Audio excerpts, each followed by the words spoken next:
The night began with laughter that wasn't meant for him.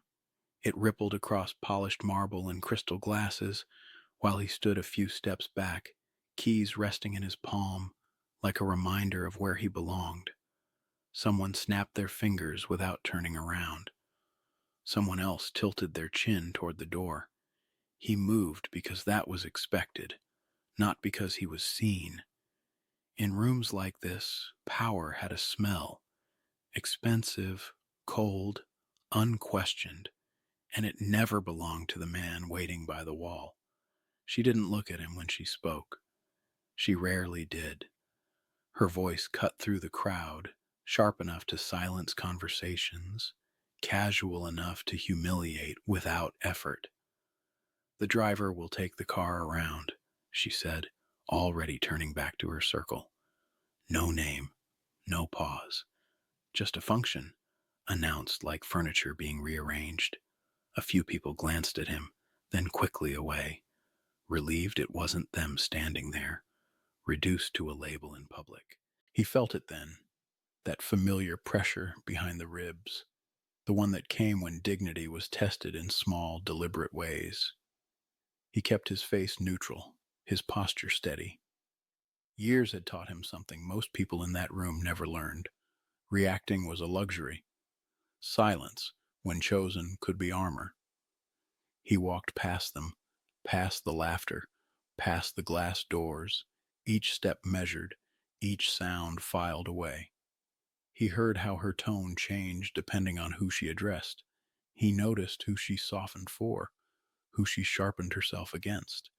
Inside the car, waiting, he watched reflections slide across the windshield, towering buildings, flashing lights, a city that rewarded control and punished hesitation. He had driven men and women like her for a long time. He knew the difference between confidence and fear dressed as command. Tonight, there was something brittle in her voice, something rushed beneath the polish. Not weakness yet, but strain, the kind that snapped when pressed the wrong way. She emerged minutes later, still talking, still powerful, still certain the world would arrange itself to her liking. She slipped into the back seat without acknowledgement, already issuing instructions, already assuming obedience. He started the engine smoothly, eyes forward, hands steady, but his attention sharpened, because something about her tone told him this night would not end the way she expected. And when she finally lost control, truly lost it, he would be the only one close enough to witness the moment power realized it had limits. If this opening made you uncomfortable, good. Sit with that feeling and ask yourself, how often do we do the same thing without even noticing? By morning, the city already knew her mood before she spoke a word. It traveled through hallways and elevators, through assistants who walked faster and lowered their voices, through executives who checked calendars twice before stepping into her line of sight. Her presence didn't need an announcement. It arrived like pressure in the air. People adjusted themselves around it, careful not to disturb whatever balance kept their jobs intact. No one joked when she passed. No one lingered unless summoned. She ruled without warmth, not with shouting or theatrics, but with efficiency sharp enough to cut. Decisions were made quickly. People were removed just as fast. She never raised her voice, which somehow made the consequences worse. Entire careers ended with a look, a pause, a quiet, "We'll revisit this," that everyone knew meant never. Power followed her because it feared being left behind. Money followed her because she never apologized for wanting more. He watched all of it from the edges, from behind tinted glass and open doors, from the space where conversations happened as if he weren't there. He saw how people performed confidence around her, how they laughed half a second too late, how their shoulders tightened when she went silent. He noticed who tried to impress her and who avoided her entirely. Patterns formed quickly when you were allowed to be invisible. She never asked his opinion, never wondered what he thought. To her, his quiet presence confirmed exactly what she believed, that silence meant agreement, that restraint meant limitation, that the man holding the wheel existed only to move her forward. She mistook his stillness for compliance, his professionalism for a lack of depth. It made her comfortable, and comfort, for people like her, bred carelessness. He absorbed everything. The names dropped casually, the grudges hidden behind smiles, the risks everyone assumed were buried too deep to surface. While others scrambled to stay relevant, he stayed precise. While others talked, he listened. It wasn't strategy born of ambition. It was survival sharpened into discipline. What she didn't realize, what people like her rarely did, was how expensive that assumption would become. Silence didn't mean he agreed. It meant he was paying attention. And attention, once focused, had consequences. If you've ever overlooked someone because they didn't demand space, ask yourself why. Because that misunderstanding, believing quiet equals weak, is the kind that costs people everything when it finally comes due. He kept his discipline the way other men kept secrets, quietly, without ceremony. Each morning began the same way: measured movements, controlled breath, a mind cleared before the city could press itself into him. Control wasn't something he displayed, it was something he practiced.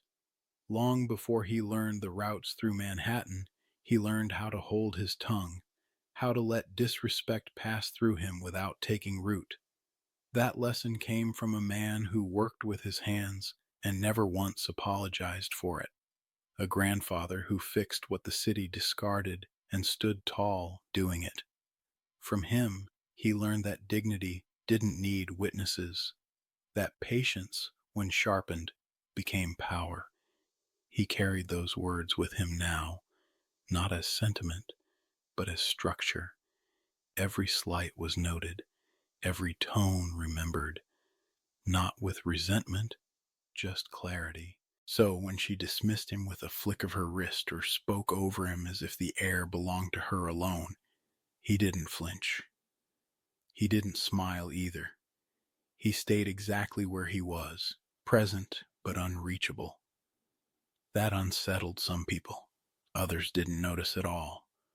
Both reactions told him everything he needed to know. He listened while doors closed. He listened while deals were whispered and threats were dressed as favors. He listened while people assumed privacy because the man nearby wore a suit that marked him as service. They never considered what it meant to be close enough to hear everything and expected to say nothing. They never wondered what kind of mind thrived in that silence. He kept records no one could confiscate. Patterns, habits, risks left unattended because arrogance insisted they were invisible. It wasn't revenge he was preparing for. It was inevitability, the moment when all that unguarded truth would collide with consequence. People like her believed the world was arranged by titles. That access belonged to the loudest voice. They never realized how much they revealed when they thought no one important was listening. That was the mistake, the fatal one. And tonight, with her confidence stretched thin and her guard slipping by the hour, she was about to reveal everything. If you've ever been underestimated and told yourself it didn't matter, remember this: nothing goes unnoticed forever. Sometimes the quiet ones are simply waiting for the moment when the truth can no longer hide. By evening, the building no longer felt like a place of work. It had transformed into a stage dressed in gold and glass, where ambition wore tuxedos and greed laughed into champagne. The holiday gala pulsed with music and forced smiles, every corner humming with deals that pretended to be celebrations. He moved through it the same way he always did, quietly, efficiently, while the room bent itself around her presence. She was already on her third drink before the speeches began. By the fourth, her laughter cut too sharply, arriving a beat too late. People noticed, even if they pretended not to. Deals that had been sealed with handshakes earlier in the week unraveled under the weight of egos and alcohol. A partner stepped away mid-conversation. An assistant whispered something urgent and was waved off without mercy. The cracks were small, but they were there. Power, when sober, was precise. Tonight, it wobbled. He watched from the edge as glasses refilled themselves without being asked. Each time, her posture loosened, her words growing less measured, more careless. Authority began slipping in places she didn't know how to secure. A joke landed wrong. A comment lingered too long. People exchanged looks they would never admit to later. This wasn't collapse, not yet, but it was exposure. When a deal finally fell apart in public, the room shifted. Laughter thinned. Music felt louder than it should have. She smiled through it, sharp and brittle, but her eyes searched for control that wasn't answering back. She drank again, faster this time, as if speed could outrun consequence. By midnight, the illusion was failing. Security hovered without approaching. Assistants stayed busy on the far side of the room. No one wanted responsibility for what was becoming unpredictable. When she finally demanded to leave, her voice snapped through the noise and the command hung there, unclaimed. No one moved. That was the moment. The subtle one. The kind that passed unnoticed, unless you were trained to see it. Power had spoken, and the room had hesitated. Fear had shifted direction. He stepped forward without being asked, keys already in hand. Not rushed, not hesitant, just present. She didn't thank him. She didn't look relieved. She simply followed, assuming, as always, that someone else would handle what she could not. Except this time, the night had other plans. And by the time they reached the car, it was clear no one else was willing to take responsibility for her anymore, except the one person she had never considered capable of holding it. Rain met them the moment the doors closed, heavy and sudden, washing the city into streaks of light and shadow. The route she preferred was already sealed off. Sirens, flashing barriers, instructions barked by voices that didn't recognize authority when it arrived in a black car. He adjusted without comment, turning the wheel smoothly as the city rerouted them into streets she had never learned to name. Her impatience surfaced first, then irritation, then something sharper. The buildings grew shorter, the lights dimmer. Neighborhoods slipped past that didn't cater to comfort or familiarity. She leaned forward, eyes narrowing at the unfamiliar storefronts and quiet sidewalks. This wasn't her world. Money didn't speak here the way it did uptown, and that realization unsettled her. She accused the GPS, then the rain, then the city itself. Her voice rose, tight with a frustration that had nowhere to land. He answered only when necessary, calm and professional, offering facts instead of reassurance. Each word was steady, measured. He didn't rush to soothe her. He didn't apologize for the inconvenience. He simply drove. That composure began to irritate her more than the storm. She searched for control where it had always lived. Commands, assumptions, the unspoken hierarchy she relied on. When that failed, something uglier surfaced. A comment slipped out, edged with suspicion, with implication, a reminder of who she believed belonged where. The air shifted. He didn't respond. Not because he hadn't heard her, but because reacting would give the moment power it didn't deserve. His focus stayed on the road, on the water pooling dangerously along the curb, on keeping them moving forward. Professional, unshaken, unavailable. The rain worsened. Traffic slowed to a crawl. Sirens echoed somewhere ahead, then disappeared. For the first time, she leaned back against the seat, silent, watching as the world refused to bend for her. No shortcut appeared. No call changed their circumstances. Money couldn't reroute the night. She exhaled sharply. Her fear wasn't of him, not really. It was of helplessness, of being carried through a part of the city where her name meant nothing and her authority evaporated with the rain. She was used to directing outcomes. Tonight she was a passenger. When the car finally lurched and went still, the engine cutting out with a final shudder, she felt it. The hollow drop of control slipping completely from her grasp. There was nothing left to command. And if you've ever believed power could insulate you from reality, ask yourself this: what happens when the world stops listening? The silence after the engine died felt louder than the storm. Rain hammered the roof, relentless, as if testing how much pressure the night could take before something broke. She sat frozen for a beat too long, staring through the windshield like authority might restart the car if she willed it hard enough. When it didn't, panic surfaced, not dramatic, not loud, but raw and unmistakable. "What are you doing?" she snapped, voice thin now, stripped of its usual edge. Her phone was already in her hand, thumb tapping furiously at a screen that refused to cooperate. No signal, no bars, no audience to command. The city around them felt suddenly vast and indifferent, a place that didn't recognize her name or care who she was supposed to be. He stepped out into the rain without waiting for permission. Water soaked his jacket instantly as he checked the hood, assessed the situation, made decisions quietly. He moved with purpose, not urgency. That difference mattered. It unsettled her more than the dark street and the pounding rain combined.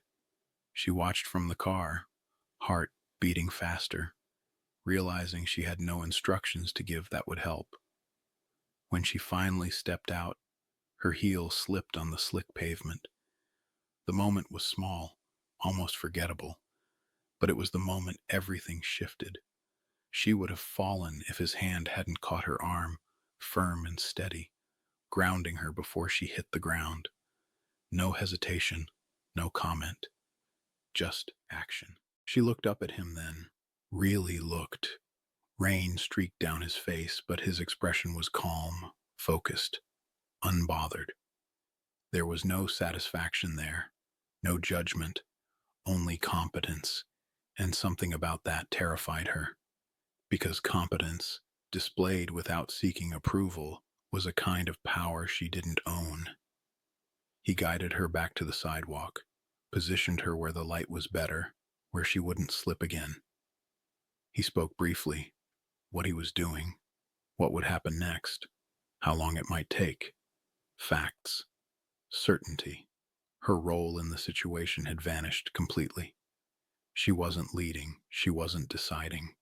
She was being handled, with care, but without deference. The realization landed hard. She had built her world on command, on being the smartest voice in the room. Yet here she was, soaked and silent, depending on the man she'd reduced to a function. His hands were steady, his choices efficient. He didn't need her approval to take control of the moment. And standing there in the rain, stripped of titles and leverage, she understood something she'd never allowed herself to before. Competence was power, and this was power she could not control. If this moment made you pause, ask yourself, how often do we confuse authority with ability until we're forced to tell the difference the hard way? The townhouse lights flicked on like a confession she hadn't prepared for. Inside, the warmth felt intrusive, exposing rather than comforting. She shrugged off her coat with too much force, heels abandoned by the door as if the night had followed her in.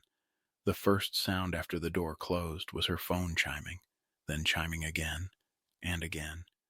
Each notification tightened her jaw, emails stacked quickly, subject lines sharp with urgency, words like review, compliance, concern. A partner she trusted had gone silent hours ago. Another had CC'd legal. The audit she'd dismissed as noise had found its footing. Control, which she'd spent years perfecting, was suddenly leaking through places she couldn't seal. She lashed out at the nearest thing that breathed.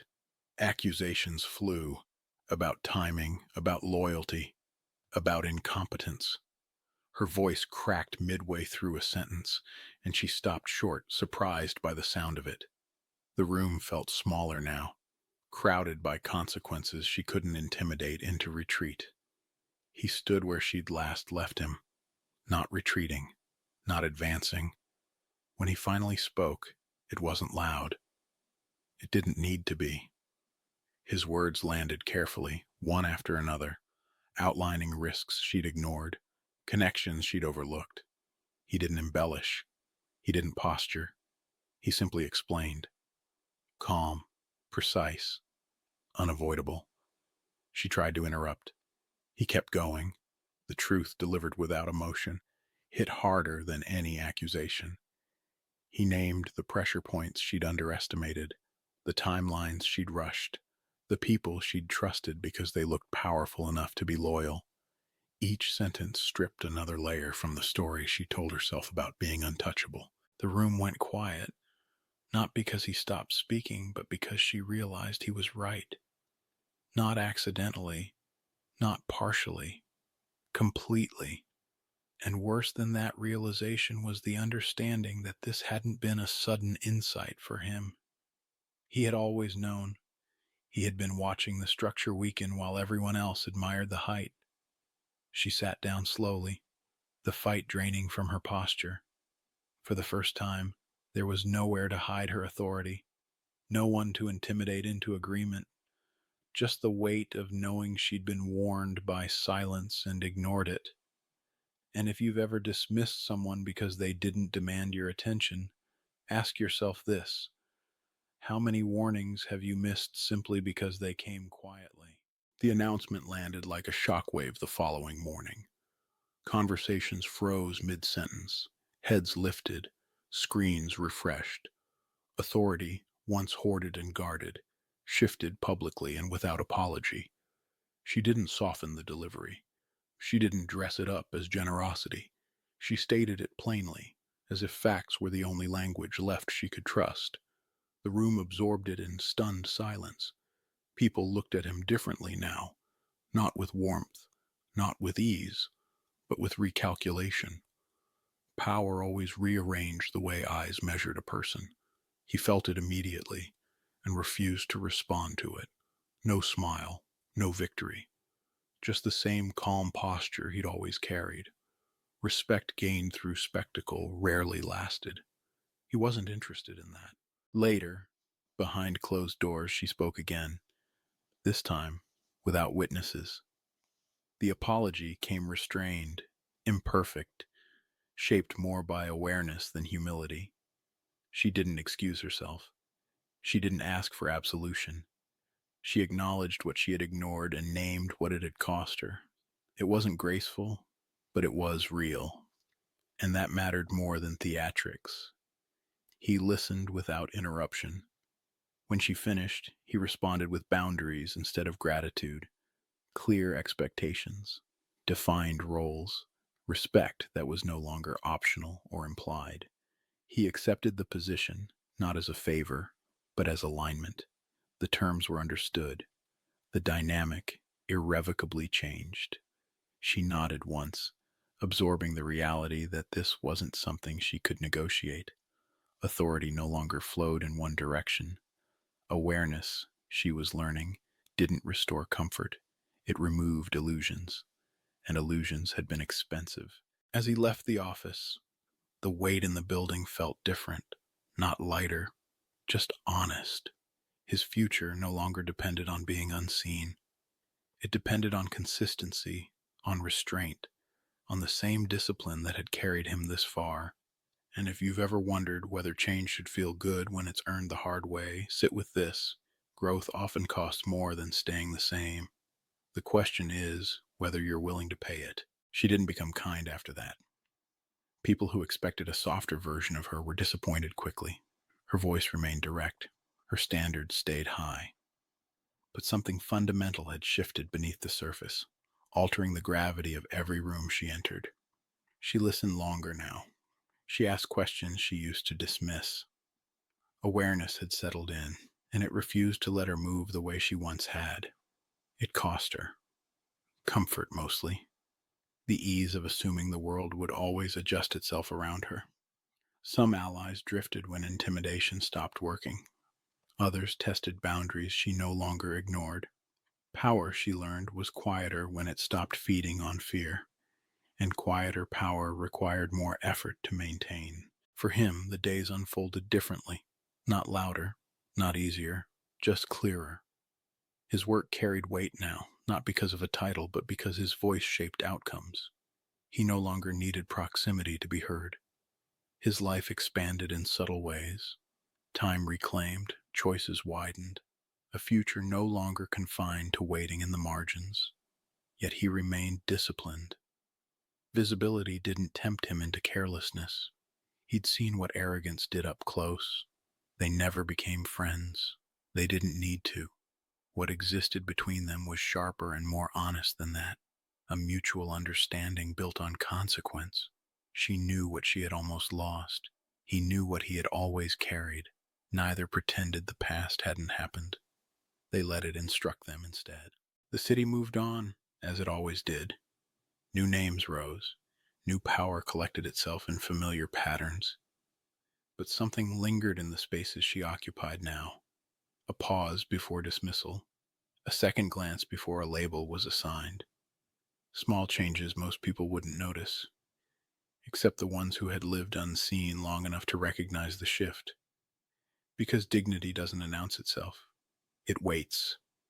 And when it's finally acknowledged, it changes the direction of everything around it. So ask yourself, if you were in her place, would awareness be enough? Or is dignity something you only understand once you've already lost it? If this story made you uncomfortable, reflective, or seen, stay with that feeling. Share your thoughts below. Someone reading them might recognize themselves sooner than you think.